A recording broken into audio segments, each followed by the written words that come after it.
हम में से बहुत से लोग ये गलती करते हैं कि जब तक हमारे पास फंड्स अवेलेबल नहीं होते हमारे desired area of land, plot और प्रॉपर्टी के,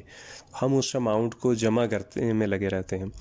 ये हम में से लोग अपनी अर्ली स्टेजेस पे इस चीज़ को प्रैक्टिस करते हैं और instead of parking the available funds in somewhere in the plots और बाय अ प्रॉपर्टी, हम उसको ये सोचते रहते हैं कि फ़र्ज कर लें, बहुत से लोग ये कहते हैं जी कि कम से कम 1 कनाल तो होना चाहिए घर, या 10 मरला तो होना चाहिए, 3 मरला क्या हुआ, 5 मरला क्या हुआ। तो अगर आपके पास फॉर द टाइम बीइंग आपके पास अमाउंट 3 मरला या 5 मरले की ही है, तो इन्वेस्ट द अवेलेबल अमाउंट्स, वो आप उसको उस वक्त इन्वेस्ट कर दें। अल्टीमेट टारगेट अपना चाहे यही रखें कि मैंने 1 कनाल का घर बनाना है या 10 मरले का घर कम से कम बनाना है, और उस अमाउंट को आप 5 मरले में, 3 मरले में उस वक्त इन्वेस्ट करें जो आपके पास अवेलेबल फ़ंड्स हैं। फिर जब आपके पास फर्दर फंड्स आ जाएं तो आप या तो दोबारा से 5 मरला एक और करके फिर दोनों को सेल करके 10 मरला में अल्टीमेटली आ सकते हैं, या 5 मरला को सेल किया, फर्दर फंड्स आए, अगेन 10 मरला में आपने ले लिया, और इस तरह करते हुए आप 1 कनाल तक जल्दी पहुंच सकते हैं। क्योंकि पाकिस्तान में इन्फ्लेशन की वजह से और प्रॉपर्टी इतनी महंगी होने की वजह से जो जितना ऊपर प्रॉपर्टी की प्राइस जाती है, आप फंड्स जमा करते रहते हैं, प्लॉट्स और प्रॉपर्टी आगे आगे रहती है, आप पीछे पीछे रहते हैं। तो जितनी अमाउंट हो आप उसको में ज़रूर इन्वेस्ट कर दें। जैसे इसको एक और एग्जांपल के तौर पे देखते हैं कि जैसे if you have make up your mind to build a house for your own living of 1 canal, तो आपके पास अभी जो अवेलेबल फंड्स हैं, आप DHA में 5 मरला ले लें। अगर आपके पास 5 मरले के फ़ंड्स हैं, अगर आपके पास 10 मरले के फ़ंड्स हैं, आप 10 मरला ले लें।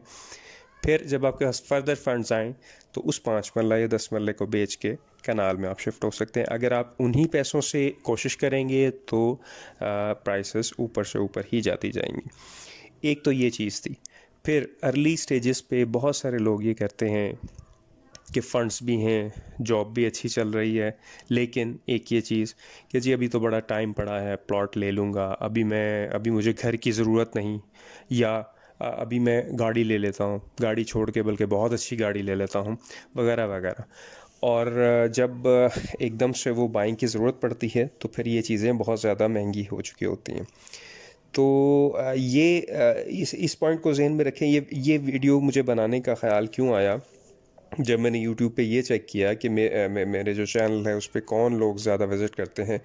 तो उसमें 25 से 35 के दरमियान वाली जो ट्रैफिकिंग है वो ना होने के बराबर है। 35 से 45 के दरमियान वाले लोग जो हैं, और अबव देन 45, वो ज़्यादा इसको विज़िट करते हैं। उसकी एक वजह तो ये भी हो सकती है कि ऑब्वियसली अर्ली एजेस में अभी आप अपना करियर को स्टार्ट कर रहे होते हैं, तो you don't have the sufficient funds to invest somewhere. तो उसमें एक रीज़न ये भी है, लेकिन उसके एक बहुत बड़ा रीज़न हमारी थिंकिंग भी है कि अभी बहुत सारी चीज़ें हमारी प्रायोरिटी है कि हम प्रायोरिटी दूसरी चीज़ों को दे लेते हैं, और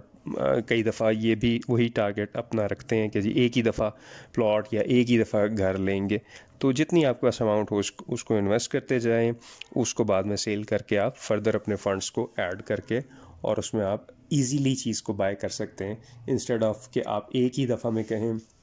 कि मैं फुल फ्लज इन्वेस्टमेंट एक ही दफ़ा में करूँगा,